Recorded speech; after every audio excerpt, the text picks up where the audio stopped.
being able to build the relationships with the people that you in immediate contact with and add value. Or he ain't got shit else to do, and he needs that check. Oh, no, you know Texas got the bag. It's dropping the bag. Quickest way to the bag. You don't like A&M, do you?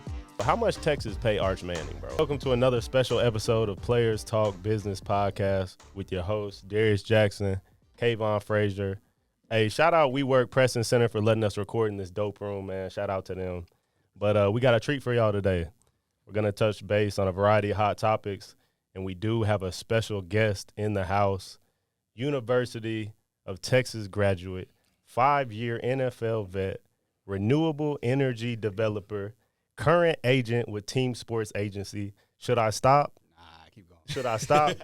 The one and only Like that. Don't dude, even hype him up. Thomas. Hey, Yes, sir. Yes, welcome sir. to the show, bro. What's good with you? I'm good, man. I appreciate y'all letting me on the platform, 100%. Already, bro, already. So, I mean, I pretty much listed about 50 different things that you do now, Yep. right? But, I mean, what you been up to lately? I know you're a sports agent. Is that your current, that's what you do? That's your Yes, current profession? So what I like to clarify, I'm not an agent per se. I'm a partner in the agency.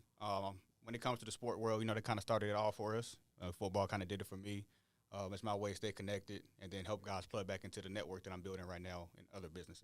No, I love it. It's Wait, like, so you're not an agent? I'm not an Are agent. you going to try to get your agent license, or So what's the next steps? I've been talking about that primarily because, you know, the guy I'm partnering with, he's been doing it for 40 years. He won't be doing it forever. Since I am taking a partner role into the space, it would make sense for me to get my agent license. So sure. that'll probably be one of the few steps I take next and start to get certified, get that stamp. Mhm. But yeah, well, that's almost more powerful than being an agent, bro. You're a partner with the Yeah. business. yeah. And so, like, with that, I mean, what inspired you to go that path? Well, the thing was for me, as you know, transition out of the game isn't always the easiest thing for a lot of people. 100%. So it's my way to stay back in tune, and I wanted to help people go through that process. So primarily my role right now is client relationship, getting guys into the business with the right team. I know a lot of guys not having the same experience I have my agent. And then on the back end, man, when you take the helmet off, I want to help guys, you know, plug into the network, figure out what they really want to do, whether it's logistics, real estate, energy, which is a small niche community, whatever it may be, to help them out. No, that's dope. And I mean, even that's how you and Kay connected. Mhm. I mean, Kay, you own a gym, and Duke is a part of the agency. I mean, and now y'all doing business together, you know? Yeah, no, I think that's, bro. I think it's crazy that, like, you know, it's not a lot of people who don't own an agency. Right. I mean, who not an agent that just step into an ownership role. Right. With the sports agency, bro. I think that's big time, bro. Yeah, I mean, it was the biggest thing is the relationships, you know. I'd help building that trust, and then playing in the realm, you know, you kind of learn a lot about it. And then me being undrafted and going through multiple different organizations, I started to learn in the back end of things. Ask a lot of questions. I want to know the whys. So Hey, that's the key. Ask a lot of questions. absolutely. You said it. So that's kind of the thing that helped me. I kind of feel like although while I was in the game, I was also getting training on the back end because it's a business at the end of the day. And I started to learn that while I was actually playing the game.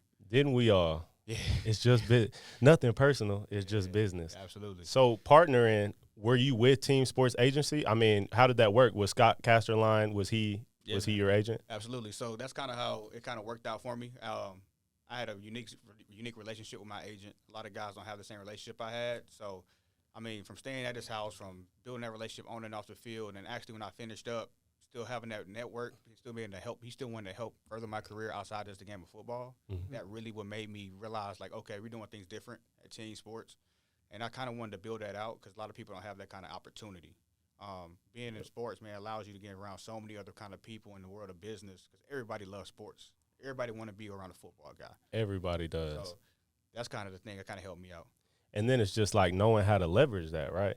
You know, it's just, you're around all these people all the time, and not everyone knows how to leverage it, right? And you know, you throw out the word networking, right? Yeah, man. What is networking? What's your definition of networking? Yeah. What do y'all think it is? In my opinion, I see networking as being able to build the relationships with the people that you in immediate contact with and add value. Because, again, football allows us to get into rooms and open doors that a lot of people don't have access to. But once you're in there, what you going to do with it? So that's kind of the biggest thing is how do you add value to the room? How do you help leverage those things? Because at the end of the day, if you ain't helping somebody, what makes them want to help you, right? So It's all about what you bring to the table as well. 100%. And that's definitely along the lines of my definition. You know, a lot of people think networking is this big thing. You got to have it all mapped out before you do it, and you really don't. You really don't. It's all about your relationships you at the time, right? They want to know who you are, and then at the end of the day, based on what profession you choose, Right. you can leverage each other's positions and really build together. And that's Kay. That's kind of what you did with your gym. Networking to me, man. And you hit it on the head with adding value. Right. You know what I mean? Because in a relationship, both sides add value. So I think networking, in my perspective, is building a relationship.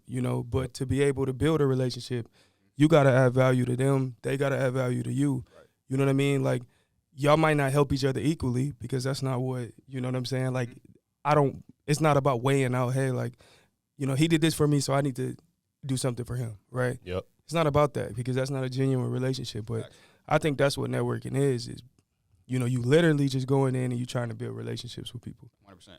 You know what I mean? And that's like a very simple way of summing it up. But, everybody think of networking as this big thing. Like, they almost overthink networking. 100%, you know what I mean? bro. Like, you Yes. going into business, like a business networking event, and you overthinking if you be like, hey, yeah, I'm going to networking. Yeah. Like, bro, what? Like, Yeah. It's like you go up there and I'm going to meet people. I'm going to build relationships. You start saying your whole resume. Yeah. Hey, I'm Kavon Frazier and I do this, and it's like, whoa, chill out, bro. Your approach I didn't even gotta be ask more you that, my genuine. brother. Yeah, bro. I gotta be more genuine than that. Like, it's funny because my first time going to California, a lot of people always telling me, go to Cali, people different.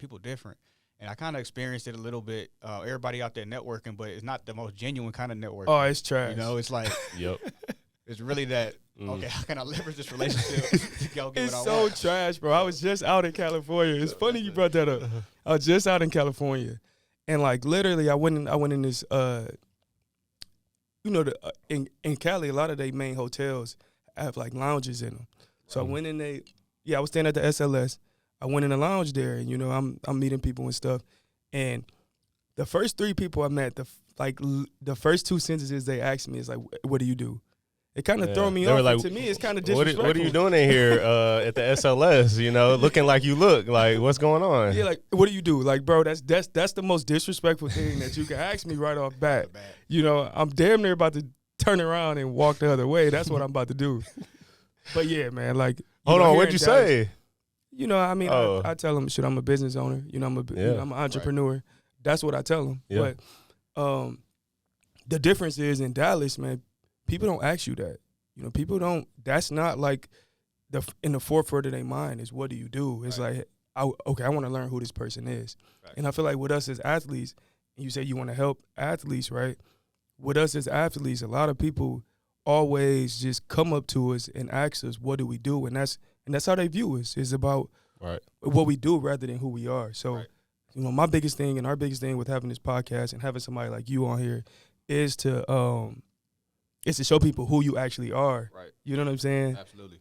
Yeah, we're talking about what you do, but football don't define us, and that's why we bringing everybody here. 100%. And it never ends, right? We're on a pedestal right away, and they think it's the coolest thing in the world when you're an NFL player, right? 100%. And it's just like you want them to think you still the coolest thing in the world when you're not an NFL player based on how you've developed in the league. Exactly. And so that's what I want to touch on as well is just everyone has a transitional period, What was your transitional period from the ups and the downs? Like, how long did it really take you to really be like, yo, I'm Duke Thomas. Yeah. This is what I do. Absolutely. I mean, it's not an easy transition. Anybody that's gone through it, they know exactly what it takes to try to come out on the other side.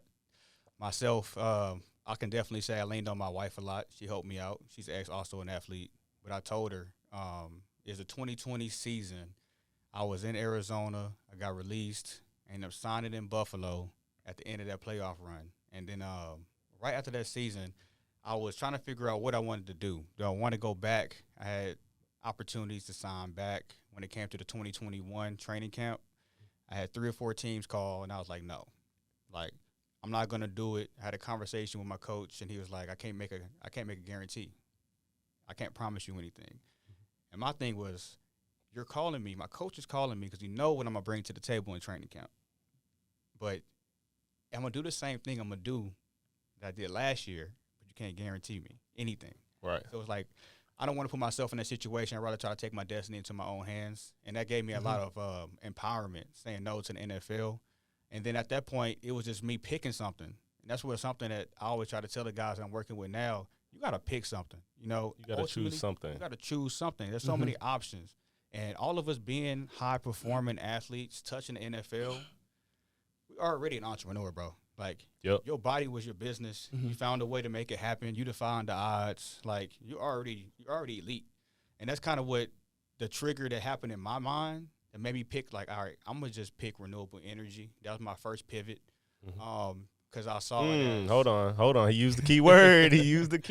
Pivot. Yeah, you pivoted and you didn't think back. And I love how you chose to leave the league in your own terms. That gave you a lot of momentum. 100%. 100%. Like, being able to say that, it definitely it was empowering, you know. And choosing that space, I was talking to my brothers, and I was like, man, if it was the 1800s and you had a chance to get in the oil and gas industry, would you say no to that? And I was like, they're like, hell no, like absolutely, like right, hell no, definitely getting the oil and billions gas. of dollars later. So that's kind of how it was with me and renewable energy at the time. Like I was doing some research trying to find what solar really was. I saw it being a hot topic 3 years ago, and then actually my agent Scott had an energy company where they developed bigger utility scale projects I was telling you about before the show. They're doing we do 200 megawatt, 300 megawatt solar farm, wind farms, energy storage, green hydrogen, whatever it may be. We project developers. So I saw that as the end goal. I wanted to get to that scale, but obviously you can't just go into that without an engineering degree, etc. But I had the relationship. So what I wanted to do was help. How do I add value when I go and meet the lead developer there? How do I add value when I want to actually go have the conversation with Scott? So when I pivoted, I went to the smaller scale space. I went to the residential world, wanted to figure out how does solar really work? What are the ins and outs? And really, it got me outside my comfort zone. And being an athlete, as you guys know, everybody want to talk to you, bro, when you got the helmet on. Right, yep. Everybody want to talk to you. Everybody want you to sign an autograph. Yep. I went to ground zero and went boots on the ground, learned how to sell, learned what the sales process was. I never sold anything in my life, right? Right. But ultimately, it's kind of already was in us because I was on my thought process. Yeah. I was already a salesperson by being an athlete. You were marketing yourself this whole time, going through drills, telling your coach, like, you know what I bring to the table. 100%. That's what you're going to get. You've been marketing your own business. Exactly. But this is in a different way, of course. 100%. So that's kind of how I kind of felt like I already had the skill set. So, I mean, going into that world, it taught me a lot, getting boots on the ground, breaking conversations with people that's not interested, knocking on the door and having a sale. And I knocked on the door and I closed the sale and I changed somebody's life. I was like, oh, my God. Right, I can do anything. Yeah. You know how hard that is? Feel different. Like, it took me, I'll probably say 2 or 3 months training to finally get to that point. And after I did it, it was like, oh, it's like clockwork. It's a system. It's a process. And then, obviously, you know, there's ways to scale that, and that's what I'm doing now. I scaled that business. I got out of that company, and I started my own. So to answer your question, man, to figure out, you know, that transitional piece for me, it was just me saying yes to picking something and then just going head first into it. The same way I did football. I think the most empowering part, you know, and doing it on your own without the NFL. I mean, you're not doing it on your own, but when I say that, I mean like without the NFL, is that, you know, that's the most empowering part to me, is because like, hey, I'm going in and I'm making a living, you know, on my own without you, NFL, right? 100%. So, you know, I thought it was very powerful, you know, just like DJ said too, that you left on your own terms. You know, I did too. You know, 100%. I quit the league on my own terms too. Do you think that more people is going to start to go in that trend now? Because I've been seeing it. Like, you know, if y'all been paying attention to the people in year 5 and year 6, you know, because that's a pivotal time. Yeah, that's when the 4, 5, 6. That's when you start to really, you know, switch teams. Your rookie contract is up. And they got to pay you at least $1 million, right? That's the vet minimum.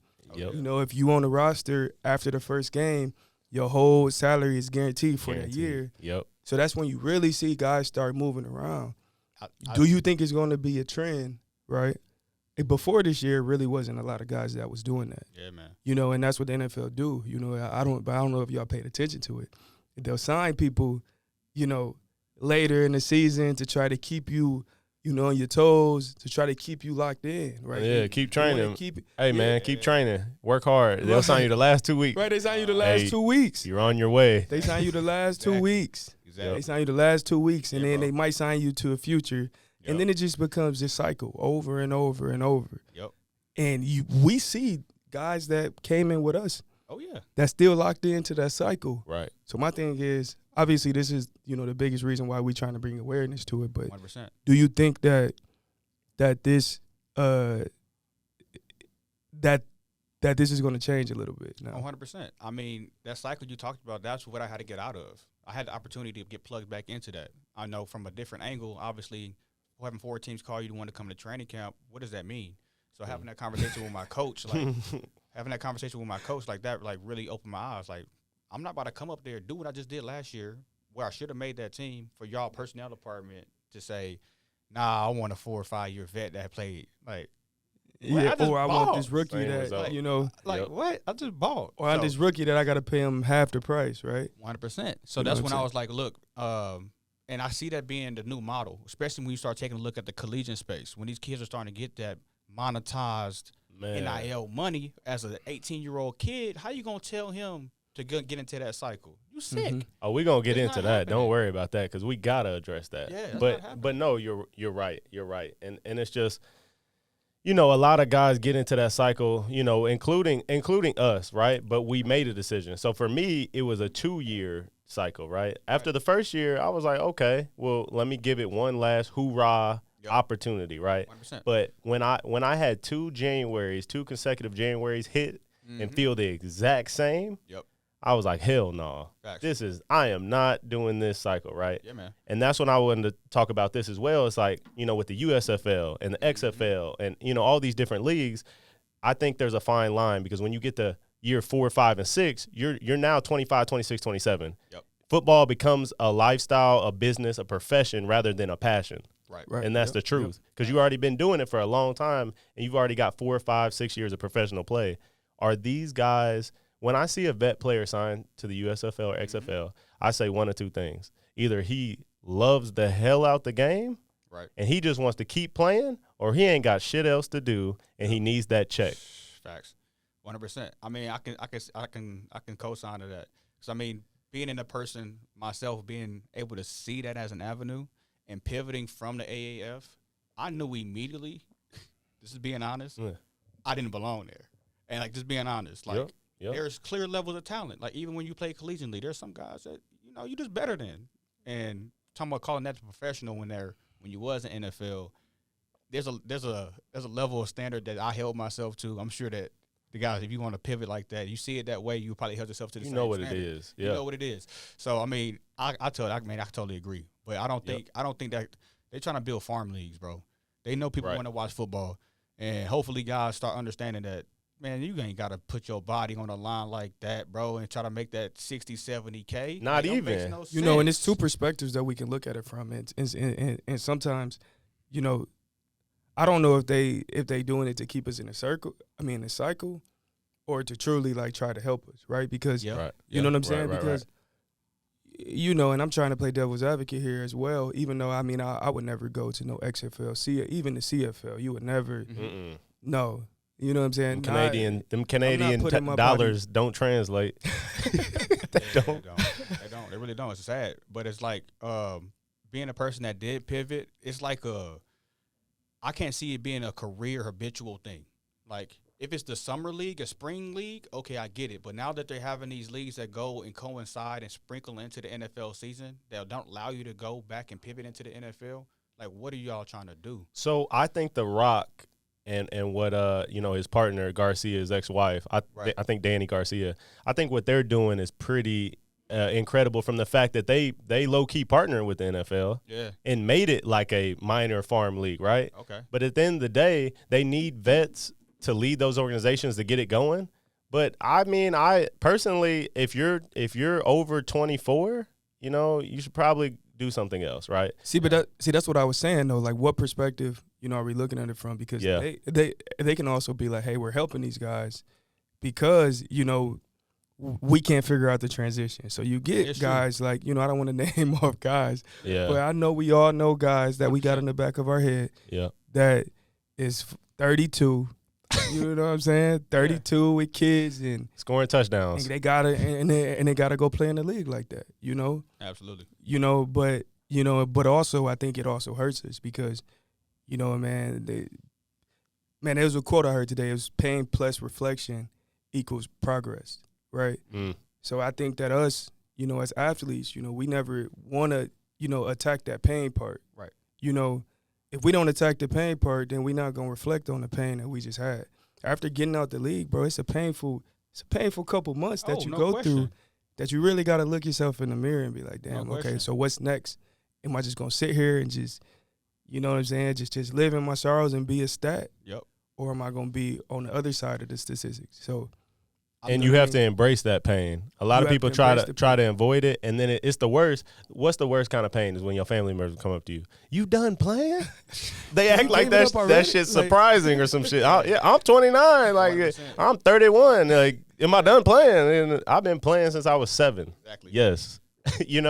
That's the thing though. It's kind of that same conversation can get to a bigger deal where we can start looking at why is it that that's the only way we see ourselves. That's sad. So, I mean, it gets into a bigger conversation, and that's why, being able to pivot out of it, it's empowering to see other people that actually went into – my whole thing, let's use sports as a way out and then use it as a trampoline. Don't tie yourself to it and, like, where you're just 100% completely married to it. We're not going to run from that bigger conversation. We're about to touch on that. So, like, you said the bigger conversation. Yeah. Like – why do we put so much into being only athletes, you're saying? I think it's because I'll get back to this point, but I think it's because when you're an athlete, right, especially when you're a kid, and, all the teachers are saying write down your biggest goals and dreams, and, people put doctor and lawyer, and then people like us, put NFL athlete, NBA player, and you get told no, and you're so locked in on that goal. You have to commit to being an athlete full time. You have to. There's no choice. Yeah. But then you get to the point where you're in college, right? No matter if you're the first pick overall or Brock Purdy, the Mr. Irrelevant, you have to learn, and you hear it over and over. Hey, man, you're entering a business. This is a business. And people are like, oh, yeah, we know it's a business. Like, no, this shit is a business. 100%. You know what I'm saying? So now it's like, yo, you made it. You secured it. I know you want to go to the Hall of Fame, but now all these other things, we need somebody to be like, yo, this is how you do it. Yeah. So it's like you're going all the way up, no matter where your career takes you. Yeah. When you're done playing, it's like, yo, I'm Darius Jackson. I made it to the Hall of Fame, but I also started this and that, and we're off and running. There was no hiccups, right? 100%. And some guys got it and some guys don't. But I think it's just because as an athlete, especially me, why would I think about anything else? To me, that's plan B, and you know it. We're all wired to only have plan A. 100%. And we'll adjust on the fly because that's what we do, right? We're athletes, and that's my take on it. Yeah, I can see that. I can see that definitely be the thought process because it was my thought process. Like, if I started thinking about something else, am I second guessing? Am I second guessing it? Right. But the thing is like, the bigger conversation I was saying as far as like, why was that my ticket? Like, why was that my ticket? I wasn't a dummy, bro. I have 4.1 GPA coming out of high school. I was able to get into Texas regardless of football or not. But why was that my ticket? And you think it was because of what came with it? I think it was. I mean, obviously, I loved the game. Growing up, I loved the game. I can't say I didn't love the game. Right. But I also enjoyed going to my robotics class and building robo. Yeah. Like I enjoyed that. Why didn't I take that route? Why didn't I take the engineer route? Why? But it's kind of like I think I don't know if it's an engraved culturally kind of thing for us to get pushed into the athlete world, athlete circle. Yep. And that's why it's like a thing for us. But I think it's also important for us to keep having conversations like this, showing the pivot on the other side for people to see that there's more to it than just playing football. And I think the biggest thing, and my take on this is like, the biggest point I would make is like, what are we exposed to as Black people, right? Because all of us has a little bit of Black in us at least. Hey man, hey, you see my skin color, you know what it is. No, but in the real, like, even if you you mix, people still view you as black, right? So Facts. you still view yourself as black when you was raised, right? When I'm taking SATs, it's African American. Yeah. Check that box, my boy. You Yes. circle both. I tried when I was in 3rd grade. It didn't work. Hey, but the thing though, like us black people, like if we think about like really, like what are we exposed to, like at a young age? Mm-hmm. Like if you look on the media, what are they pushing to us? You know what I mean? Like, you know, and I say this a lot, but like, you know, I ask people this, you know, and I ask white people, black people, whoever. I will ask anybody this. Mm-hmm. If you think of a successful black person, you know, if you think of any that you've seen on TV lately, right? What do you think of? Athlete and entertainer. You an athlete or entertainer. But why is that? You think of a successful white person. What do you see on TV? Shit, I see fucking Bill Gates. I see Elon Musk. You know what I'm saying? I see so much more diversity in occupation. But with black people, it's literally all entertainment. And it could be because like of our culture, and that's what we pushed ourselves towards. But it is. But there's billionaire. I mean, it's I think it's 7 billionaire black people, or something like that. But no one knows them, right? The notoriety in our culture. We know the athlete. We know LeBron James. You know, shout out. Yeah, but why light skins? not, we know Drake. You know what I'm saying? Yeah, but that's the problem. Like, why not? Like, why don't we know the billionaire black people popularity, that's not entertaining? Cool. You know what I mean? Yeah. Because that is cool to me. You know what I mean? It is cool. But Elon Musk and Jeff Bezos made it cool because they are the richest men in the world. And man, I asked a white person that, bro, and he was like, Elon Musk. I'm like, man, Elon Musk ain't black. I'll beat your ass if you say that again. So he was like, no, he was from Africa. What? I guess he's from South Africa. So does that make you black if you're from South Africa? What? But no, but on some serious shit though, it's like, and I think we do it to ourselves, and we keep falling in this trap, the cycle, and stuff like that. Like, you know, if you look at our social media, these little kids looking up to us. Right. What are we posting out to show them that, hey, we're more than just athletes or entertainers? Yeah, absolutely. You know what I'm saying? I think partly what Duke was saying, like you enjoy robotics class as well. Yeah. But it's partly, you know, I played 2 sports coming out. Mm-hmm. You know, I was going to Eastern Michigan for football and baseball. Yep. But I ultimately chose to lock in on football for position reasons, you know, leveling up the depth chart reasons, right? But at the end of the day, I was going to choose football regardless because it was the quickest way to the bag. Yeah, man. And that's what I want to get to, too. You know, being an athlete, you could be 18 years old and get the LaMelo driving in a Lambo at 18 years old. But that's the thing. Like, why are we only exposed to those people? You know what I mean? Like, like, bro, how many people as we grew up with, on your high school football team that thought exactly just like you, even on your college football team that thought exactly just like you, and you went to UT. Yep. How many people thought exactly just like us, black people, right? And that didn't make it, you know, or that made it a year and then they done. And then where they at now? They're going through it. You know, and that's the saddest thing. So I do understand, like, you know, we had special gifts. Like God had a path for us, right, to make it to the league. Oh, yeah. You know, and we had those physical ability gifts. And I was only bringing it up to bring that perspective because that's the perspective. That's what people think. That ain't what I believe in. That's what I know people think because, damn, we thought it, right? Yeah, you're right. We fucking thought it. Yeah, and we wouldn't experience the level we're at and having our eyes essentially open, right, without having this access from that platform. 100%. But we know the key is you don't need this platform to know that. Man, the thing that one of the biggest things that blew that changed my thought process when I got hurt when I was in Dallas. I was on the sideline, you know, IR, and I was looking up and I looked at the press boxes. They got so many suites, and I'm like, man, I'm down here busting my ass. I'm hurt, like just trying to make my 6 figures, trying to get to my milli. What are they doing for a living? They're going like this. Do this. Man, what? Damn, look at that Duke Thomas down there. You thought that for real? You thought that while you was in the league? I thought that, bro. I looked up there. I was like, damn, bro, what they do for a living? As I'm down here, hurt, trying to run down on kickoff and make a spot. Like, they sit there and watch me do this.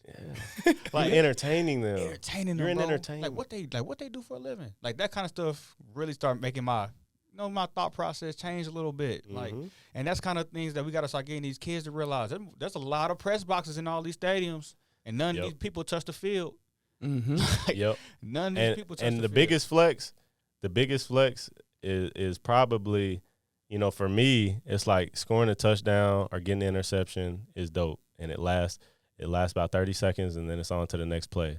But like having a suite, every weekend, and you inviting the homies down, you networking in your own suite. You got your name on it, on the they put your name on the outside of it. That's in AT&T Stadium, one of the biggest venues in the entire world. Different. Oh yeah. Oh, that's different. Oh, yeah. That's different. But at the same time, your name might not be in lights. So are you okay with that, right? And that's what I think a lot of people struggle with too, is the notoriety. And that's why I think the guys going back to the XFL and USFL, they're posting on the gram like still grinding, still hustling. It's like, oh, that's dope. He's still playing football, right? Thanks. But when you're done, you're stuck. And what did you do it for, right? Did you do it because you loved it, or you do it for notoriety? So I think it's just a variety of reasons why people still get stuck in that cycle. But now we're talking about a whole different dynamic with college football, getting to the NIL, getting to the transfer portal. I mean, that is a true business now. Oh my God! It's honestly kind of sad. Like when you look at kids coming out of high school and they want to be NFL players, and before all these scholarships was going to high school seniors. Now, kids getting passed up. I could take you, kid, coming out of high school, but they got a kid out of this other D1 that just balled. IMG Academy. Like that's the sick part. Yeah, like, kids are pivoting from the transfer portal. Kids are getting paid. They advertising kids to come to college. Right. It's like, what is this? And then the worst part that's sick is how some universities are controlling the money. So yeah, touch on that, because I know, obviously, bro. You know what name, image, likeness means, but what do it actually stand for from a player's perspective, and why is it like kind of a negative thing for players as well too? I would say it's negative from two perspectives. There's a business side of it where the NCAA still ain't coming off that bag. The NCAA still making that money. The NIL is from sponsorships. You see what I'm saying? Right. The NIL is from sponsorships outside of the university. So all the billions of dollars that the NCAA cashing out, they still cashing out. So yeah, you can monetize your name, image, likeness through sponsors. That's cool. Yeah. But you ain't getting this money that we've been making, that we're going to continue to make from the TV ads and TV revenue. Like, what? That's crazy. They're making billions. And there's coming to sick things that we be seeing in the space. You assign a kid to the NIL deal, and it's kind of like old marketing deals where they'll say, yeah, you getting all this money, but it's itemized. So all the gear that you was getting, like all the gear I was getting at Texas, the shirts, the shoes, the swag. Oh no, that's monetized into that NIL deal. So you think it's a cash value, but it's not. So it's honestly, it's also building a rift. Like if I'm a kid and I know I'm balling, but they trying to get this kid in the transfer portal and pay him, bro, pay me. I know I can name two kids right now, bro, that balls, that are certified first round, second round picks. Well, now it's like, no NIL. How marketable are you, right, with the NIL? Well, but the transfer portal and the NIL is two separate things. So you telling me they kind of go hand in hand now? Oh yeah, they go hand in hand. Oh yeah. When you see, prime example. Let's talk about. Oh, they go hand in hand. Let's talk about A&M for a second, right? Let's talk about A&M. Okay. You don't like A&M, do you? I have no ill will with A&M. I never played them when I was in college. He got the inside information though. But when you talk about from an NIL perspective, A&M, they're one of the universities that spent the most money in NIL. I'm talking millions of dollars. Man, I heard Texas this last year. I heard Texas. No, Texas got the bag. It's dropping the bag. No, Texas got the bag. Texas got the bag. Man, I spent Texas putting people on salary. I heard. But let's talk about how he said. Let's talk about Texas A&M though. The thing the light I want to shine, because Texas, yes, I'm gonna touch on Texas. Okay, but A&M, you won't pay all these kids, but then you have 26 kids transfer out. Like, and how does that work? Now what? Got 6 kids come in. Like, now, what kind of program? Like, how do you start building a culture? How do you start making this work? Because now it's just, they changed changed transactions. It's just transactions. Somebody changed that routing number on accident. And then there's false promises. There's kids getting promised 100 racks, ain't seen a dime. So it's like, man, it's that's the kind of the pieces I'm saying. Like Texas, for instance, they have a collective, and they kind of have money coming from sponsors, and then there's a collective that divvy it up, and they pick who get the money. So it's like, dang.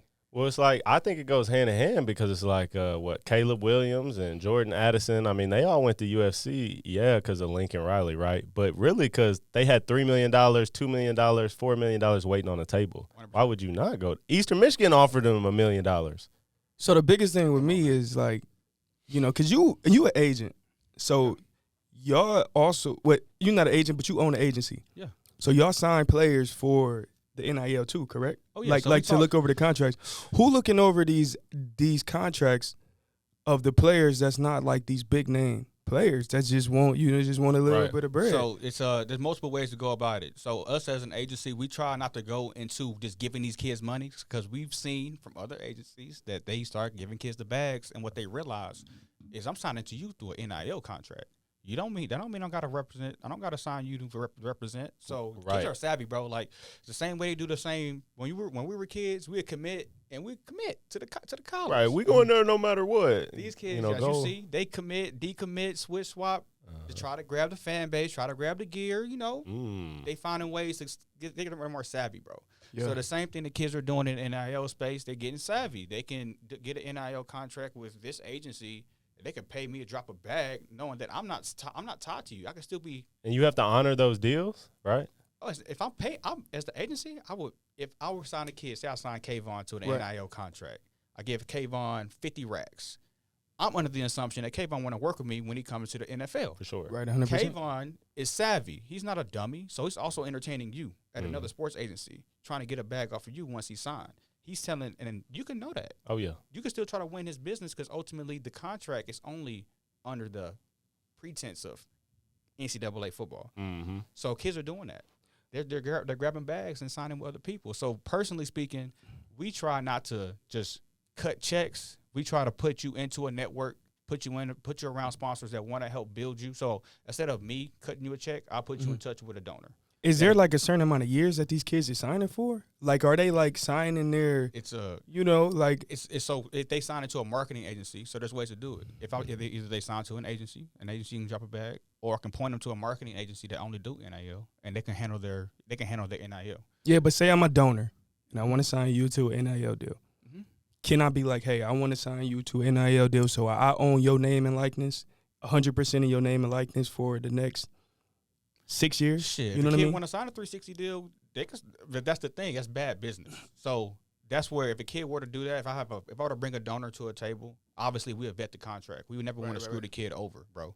So obviously, if a kid finds a donor on himself, hopefully he has the know-it-all to go get these contracts vetted. Because I mean, it's the wild, wild west. These marketing agencies, some of them taking 30%, 40%. Like they taking big cuts when we know that's not industry. And you know what? There's even agencies, and I know you're probably familiar with it. I know I talked to it about K, but an agency was trying to recruit me to be head of their. I know you want to touch on that. Oh, I'm gonna touch on it. It ain't no secret. Yeah, but an agency, I just won't drop their name, right? Yeah. But an agency was reached out to me, right, to be head of football operations, right, to literally go recruit these kids. Yep. To sign with their company for X amount up front, right, based on their future earnings. So, you give a kid $2 million and we get 5% of your career earnings. I mean, that's a hell of a return on investment. Oh, yeah. But what do agents look at that? Because I know agencies and other businesses that do that.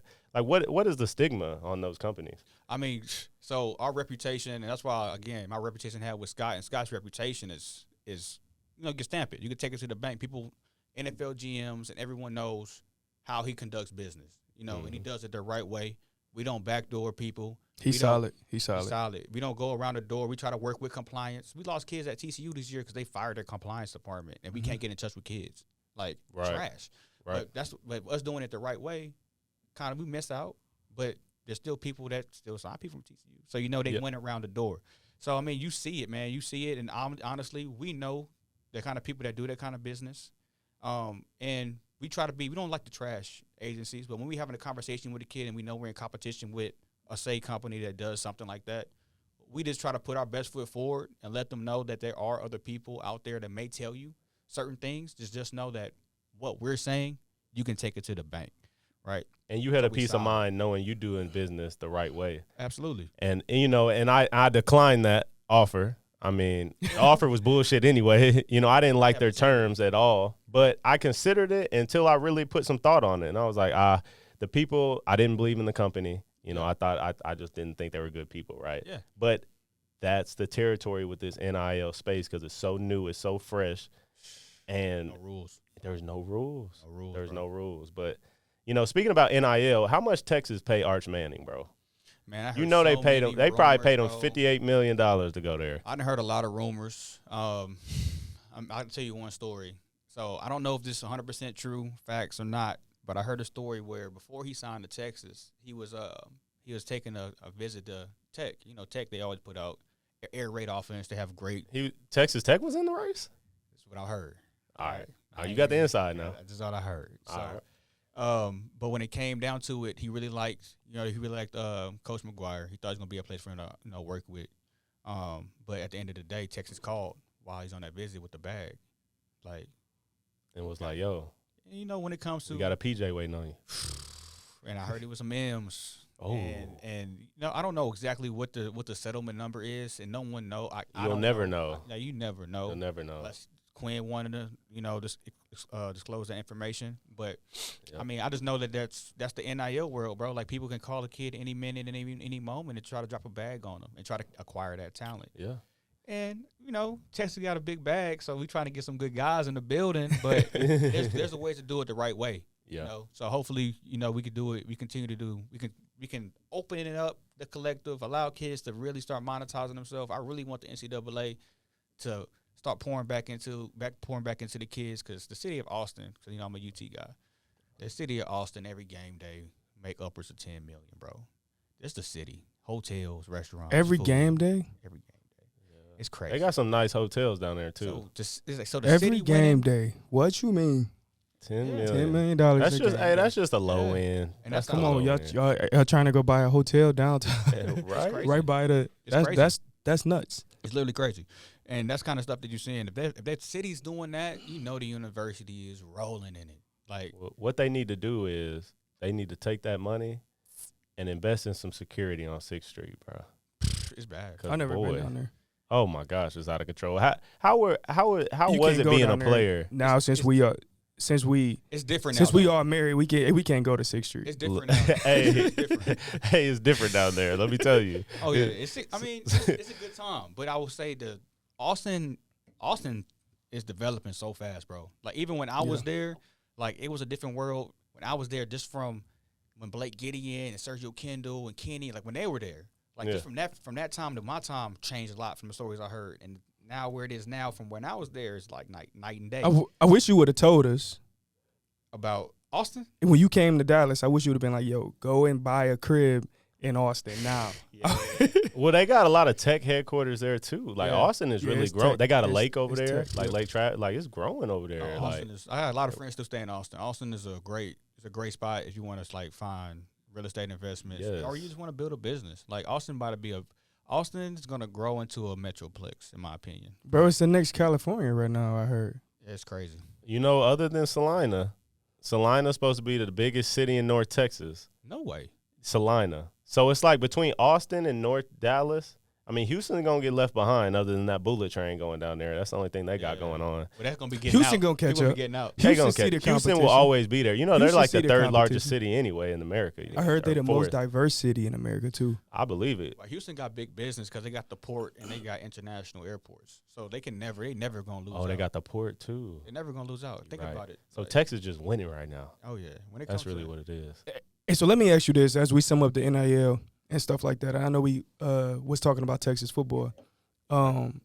What changes, stipulations, do they have to regulate?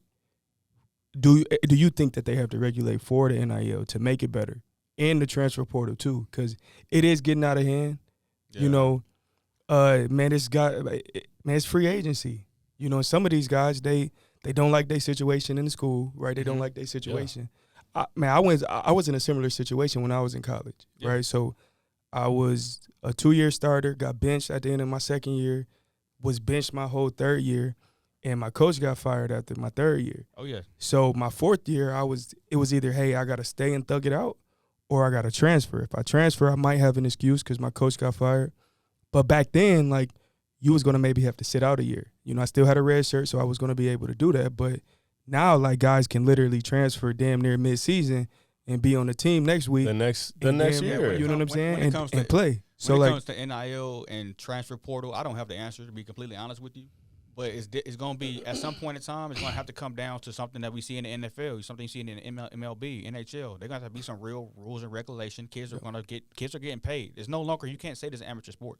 Well, college football did it just so you can focus on something else. They was like, man, listen, we gonna keep making these billions, and we gonna let 20% of the players make millions, because it's really only probably 20% that's really making money. I mean, I've heard salaries with Alabama and stuff like that. Same with Texas, like the offensive linemen, they be on salary, like $60K, $50K, and that's still winning. I mean, you could leave college with 50 to 100 in your pocket. You know, that's cool if you know how to manage it. But then that's the other part of it.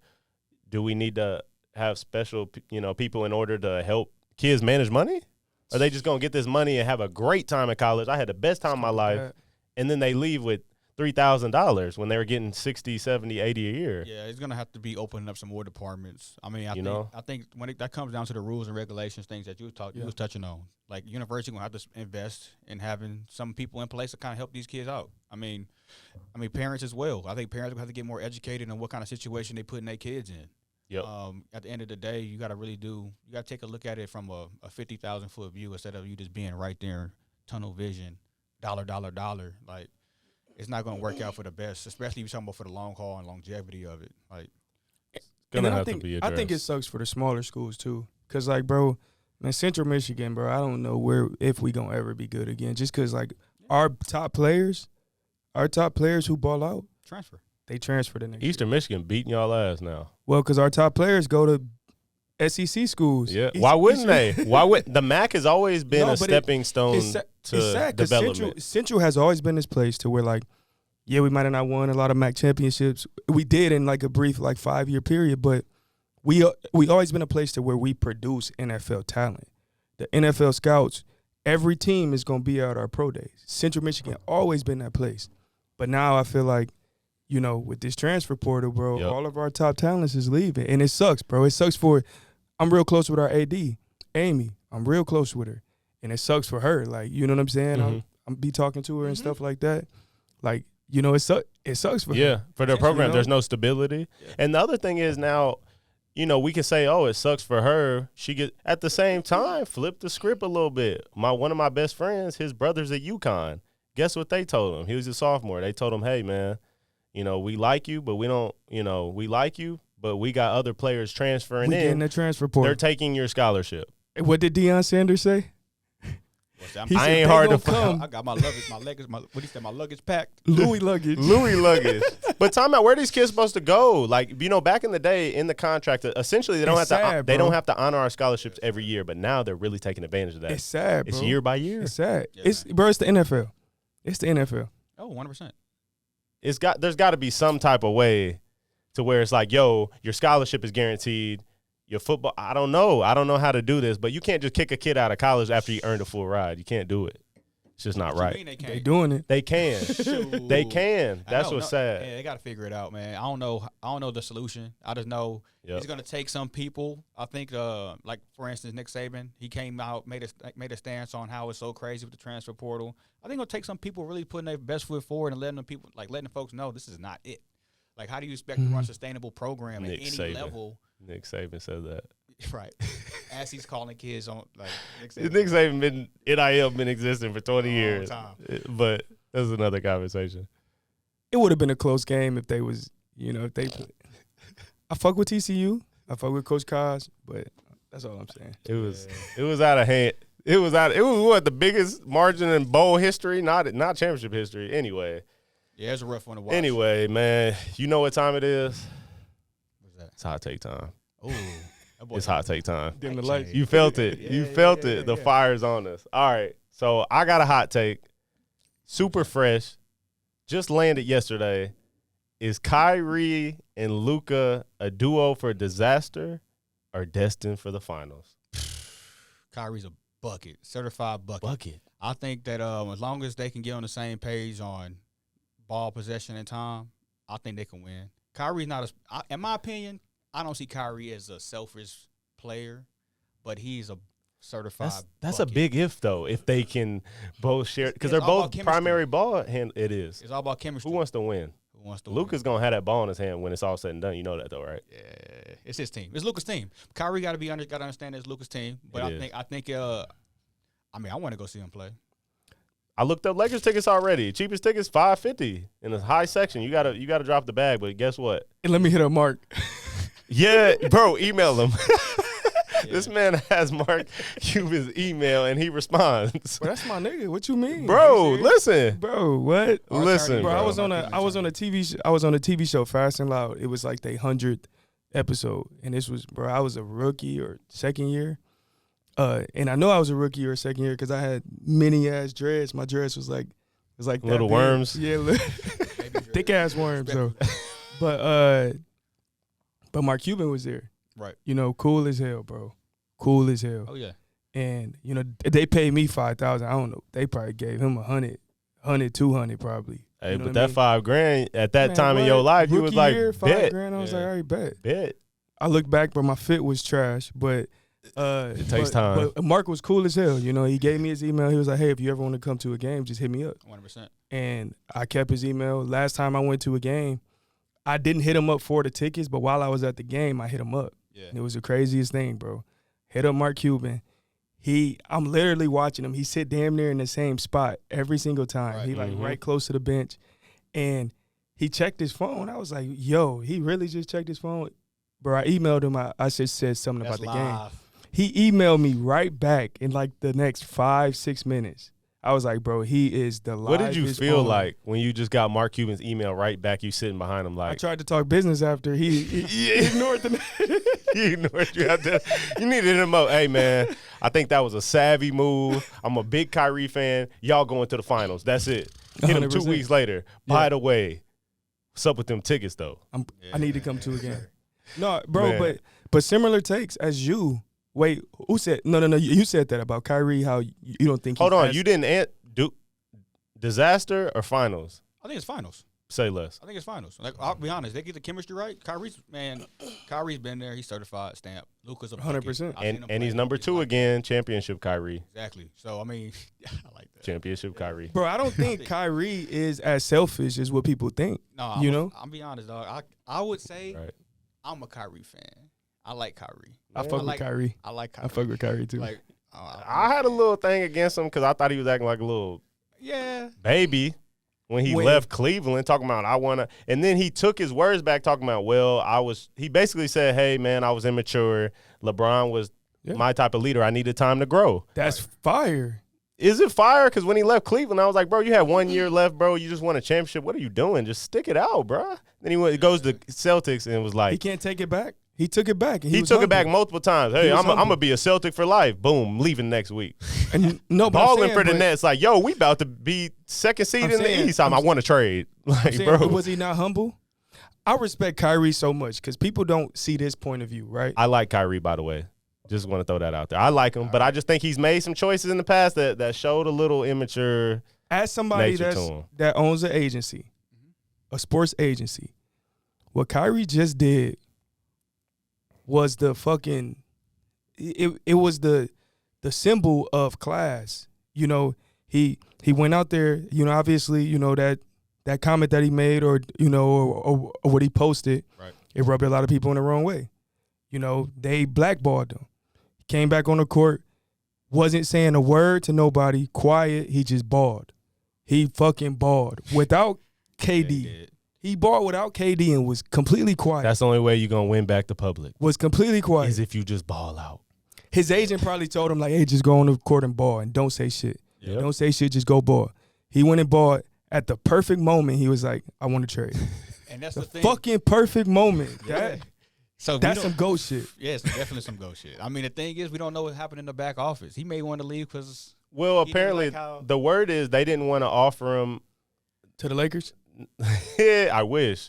But they didn't want to offer him a full contract. He wanted security. No, you They seen just what was wanted in to his see how contract? it played out. If you make it to they were putting all kind of Yeah. stipulations in his contract, and it was like he was like, "Bro, I'm done with this, bro. You've He had already." to make it to the finals to get his full contract. Yeah. He had to win the championship. I wanted him to go to the Lakers so bad.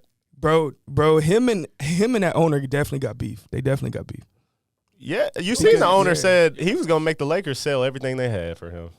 They definitely got beef. He said, I'm not sending you to L.A. unless they send us everything you got. Fuck and so with it was just anyway. Do you think they're destined for disaster or the finals? What's your take? I think they're gonna be in the finals. To be honest, You think it's gonna be Western Conference Finals? No, but listen though, like from a owner, from Mark Cuban's perspective, it was genius. It was fire. You know, I mean, you gave up a little bit for him, but Right. you freed a lot of cap space. You got a year. If that shit work out, you can re-sign him. You know, if that shit work out and y'all and Luka and Kyrie get together, you can re-sign him. If it don't, should let him walk. You freed up a lot of cap space, and let's go get somebody that can be compatible with Luka. Beautiful. I don't think Kyrie is going to be the problem. I think Luka who knows if he can play with people. Like, you know what I'm saying? He's never had that yet. He's never, he's never Even on had his that. national team, it's only been him. Yeah, you gotta embrace him into his because it is You're his right. team. You gotta embrace him. But I honestly think he's such a complete player. Oh yeah. I think they're gonna be nice. Yeah. I'm just gonna say it. I hope they go to the finals because Oh, I'm wow. supporting them. Be good for the city, man. Great Like, for the city. good for the city. Dallas is booming. You know what I'm saying? Like 100%. especially after the Cowboys lost, man. Let's look forward to something else. You know, for the city, right? Yep. It's for the city. But man, Hot take number 2. man. Oh yeah, You was about to stop. Yeah, I hot take was. number 2. you was bullshit. Hold Hot on. take number 2. Hold So, on. I got the Boom. second hot take. Mine's is usually a little bit more, Hit me. business Okay. a little bit. Let's get back to it. Let's lock in. Let's get back to it. Let's lock in, y'all. So, CNBC just came out with this stat. And as soon as I seen it, I sent it to Darius. I was like, bro, this shit's crazy. 64% of Americans are living paycheck to paycheck. Okay. 50% of Americans that make over $100,000 or more is living paycheck to paycheck. 50% of Americans that's making over $100,000 or more is still living paycheck to paycheck. What does that say about our society? What does that say about our country? What does that say about our culture, right? Because, I mean, I bet you if you break this down, I bet you the black culture is damn near the majority over this 64%, right? Well, I would say it all boils down to the culture, the American culture. Yep. Not just breaking down to specific because it's not ethnicities in that percentage. But I would say people got to understand how to start leveraging capital, right? If you're making over 100,000 or you making less than 100,000, at some point in time, you got to start leveraging the capital and allow the money to start working for you instead of you chasing a lifestyle. Because what that stat says is that regardless of if you're making less than 100 racks or more than 100 racks, you are living outside your means, or you're living 100%. right to your means. So I think it just comes down to financial literacy. It comes down to how to leverage the capital. It finds out how to start looking to the future, how to make the 10-year play. And it's tough because when someone's never experienced what it feels like to have money and make money and have those goods of what they feel like, to put on that new suit jacket, to drive in that new car, to live in that new house. It's tough to preach this to someone that's never experienced it because they're going to want to experience it. And sometimes they got to experience it. Oh, yeah. But the key is to have the knowledge to be able to essentially go broke and be right back. And that's the thing. It's unfortunate that most people gotta get there, lose it, and then get it back to do it the right way the second time. I think if you were able to figure out how to do it right the first time, that wouldn't be a statistic. And that's the stat that the people that, the Grant Cardones of the world that got it, lost it, got it back, billionaire, it's like, how do you figure it out? How do you understand the formula? And I think that formula isn't talked about as much. Yep. Back to what you're saying about what is being what's on the main, what's the media? What are you consuming on a day-to-day? Like, that changes everything. Like, my mindset changed when I said I'm going to get into the business world.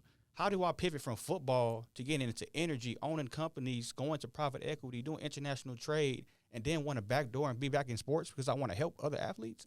It's all because of the mindset change. And again, and it comes back to getting these guys to understand that you're more than what everyone say you are. You already defined the odds to touch the league. you already defied the odds. You can go and do anything. It's all about locking in, turn off the damn YouTube, turn on the podcast, read a fucking book. Like, get around the people that's trying to level up. Like, the same surroundings that you did to get into the NFL, the same surroundings that you did to get into that sector, that space, you got to do the same thing when you want to pivot. And that's kind of that's the point that people got to realize when we talk about athletes. Yep. You got to change your mindset. You can't keep consuming the same shit. And if I'm a ball player, I was able to play video games all day and then go work out 2 or 3 hours a day because that was my system. I can't do that in business.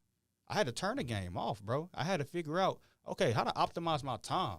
Like, how do I figure out what's the new system? What's the new process?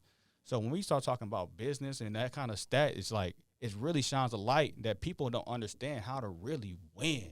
Like, how do you set up banks? How do you set up your bank accounts? Why is it that Trump don't pay no fucking taxes? Bro, and Why you is hit it on the head, like- like just wanting to know more and changing your process and learning. It actually sounds like you was just like reading off Think and Grow Rich. You know, it's a great read, but It's a great read. from one success, right, you know that you can succeed pretty much. One success leads into more successes. Since you did something, no matter what field it is, no matter what it was, since you've done it, you know you can achieve success, right? That feeling, right? And it transfers into anything. 100%. And you just roll it into the next thing. And you said it. And then it's like, you know, for me, it's like opening up my business account. Shit, I called Kay the other day. I was like, yo, bro, how do you run yours? How do you run your LLCs? How do you run your business cards, your credit card? We talk about this, but it's something that I'm curious in. He got into it first, and now he has experience where he can tell me things, and I'll do it better than him at this time. Right. Because I already have someone I can ask that's Exactly. already been through the shit. And so eventually, if we just keep passing that down, there will be not a lot of hiccups at all. 100%. Because it just moves takes out your path, man. Because the thing is, as good as you networking and connecting with people that also have gone through there. So that's the thing, is finding the people that you want to build with. It's all about building. If you're not working with somebody that don't know, what are you doing? Like, are you slowing yourself down? Find people that try to find people that's trying to do the same thing as you. Not per se same lane, but got the same goal. So my whole thing, when I started pivoting, I did it myself, and it was hard as hell. I started finding and aligning myself with the right team. You go so much further with a team. We all team guys. man. Find somebody that know they damn job. Do your job. I'm going to do my job. But ultimately, we going to get to the same goal. We trying to get to that win. So that was the thing that we got to start figuring out. To eliminate that stat, you're going to make your 100 racks. Great.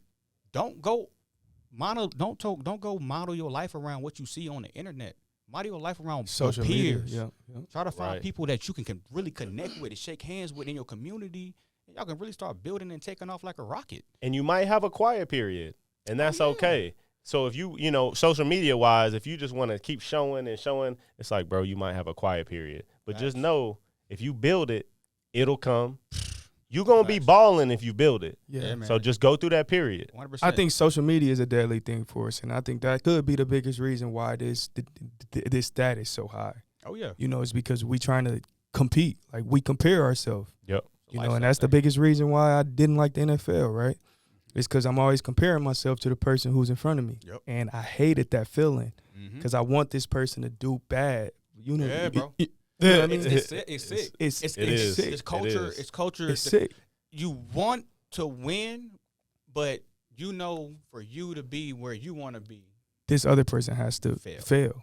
And it's sick, though, right? Mm-hmm. I think social media get us to have a similar mindset, facts. you know? 100%. And, you know, even in Rich Dad Poor Dad, they say, like, you know, the more money you make, the more money you spend. Yep. And that's the saddest thing about our culture. And I think social media make you do that. This You is know. how you take control of social media, in my opinion. Instead of you using social media to pay attention to what everybody else is doing, Mm-hmm. use social media to promote or just do you. To show what you're doing. Just be Right. you. Bingo. Be Duke. Use your page Be Duke. as a business, And that's what I was saying before. Man, we used to talk about how things just change over time when we talk about social media and as a whole, from MySpace where it's just cool. Like, I got my boys in my high school, my girls in the high school, surrounding area, to where now social media pages are commercials or marketing aspects. And that's, I think, the way to pivot from comparing lifestyles and getting stuck in the statistics is seeing it for what it is. Everybody out there promoting some shit. Yep. And everybody putting their best foot forward on there. It ain't real, bro. So do the same. Stop trying to be what you see and just do you. Be your best you on there. And they've helped escalate that with the way they're starting to design the apps. Everything is for promotional purposes, but absolutely. But man, that was a great episode, man. Yeah, it was fun. We hit every topic we wanted to hit. And Duke, man, you've been an amazing guest, bro. It's been an honor having you on, bro. Seriously. Yeah, it was fire. Hey, tell the audience, tell the people how they can follow you, follow your journey, and reach you on social media, all your handles, all your information. 100%. Duke Thomas on Twitter, Duke Thomas on Instagram. I mean, you check my website for the renewable energy sector. It's Duke NRG, the letters NRG.com. When it comes to the sports world, it's teamsportsagency.com. And if you want to connect on any business level, don't hesitate to reach out to me, either DM, text message, email. You can find my contacts on one of those 3 platforms. And whether it's private equity, sports, energy, let's connect, let's build, and always trying to find good relationships. Man, let's go, That's bro. fire. Let's go, bro. It was a privilege, bro. Thanks for coming on, Absolutely. man. Keep Appreciate balling, y'all. keep going, and you know we got your back. Appreciate Let's y'all. fucking go. Already.